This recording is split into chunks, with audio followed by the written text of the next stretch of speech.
இந்தியாவும் இங்கிலாந்தும் விளையாட போற ஓடிஐ சீரிஸ்ல இந்தியன் டீம்ல முக்கியமான சேஞ்சஸ் நடந்திருக்கு. இதுல ஒரு பிளேயர் செஞ்சுரி அடிச்சு மாஸ் காட்டினா கூட அவருக்கு டீம்ல இடம் கிடைக்காது. ஒரே ஒரு கம்பேக் மொத்த டீமையுமே மாத்திருச்சு. எனது செஞ்சுரி அடிச்சவருக்கே இடம் இல்லையா?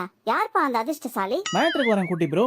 இந்தியாவும் இங்கிலாந்தும் விளையாட போற 3 போட்டிகள் கொண்ட ஓடிஐ சீரிஸ் ஜூலை 14 ஸ்டார்ட் ஆக போகுது. அட போயா, நானே T20ல தோத்துட்டமே, வெளியே தலை காட்ட முடியாம தெரியுறேன். இதுல ஓடிஐ சீரிஸ் வரையா? நீ கவலைப்படாத குட்டி ப்ரோ. ஏன்னா கிங் கோலி ஆம்ஸ்டிங் இன்ஜுரிக்கு அப்புறமா ஸ்ட்ரைட்டா உள்ள வந்துட்டாரு. இவர் கூடவே மாடர்ன் டே பீஸ்டான ஜஸ்பிரித் பும்ராவும் ஒரு லாங் கேப்புக்கு அப்புறமா ஒர்க்லோட் மேனேஜ்மெண்ட்ல முடிச்சிட்டு டைரக்டா என்ட்ரி கொடுத்திருக்காரு. கிங்கும் பூம்பூமும் உள்ள வந்தா ஸ்குவாட் மாசா தான் இருக்கும். கூடவே ஹிட்மேன் இருக்கார்ல, இங்கிலாந்து மண்ட பத்திரம். ரொம்ப பில்டப் கொடுக்காத குட்டி ப்ரோ. இப்படி பில்டப் கொடுத்து தான் T20ல உதவாங்க.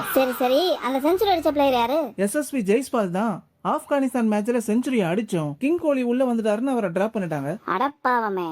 இது மட்டும் இல்ல, ஹர்ஷ்தோபே நல்லா பர்ஃபார்ம் பண்ணியும் எக்ஸ்பீரியன்ஸ்டு பிளேயரான அக்சர் பட்டேலுக்காக வழி விட்டுருக்காரு. இது மட்டும் இல்லாம நிதிஷ்குமார் ரெட்டிக்கு இன்ஜுரி, சோ அவருக்கு பதிலா சிவம் துபே உள்ள வந்திருக்காரு. லாஸ்ட் மினிட் ட்விஸ்டா ஹர்ஷித் ராணா ரூல் அவுட் ஆனதுனால அவருக்கு பதிலா பிரின்ஸ் யாதவுக்கு ஒரு சான்ஸ் கிடைச்சிருக்கு.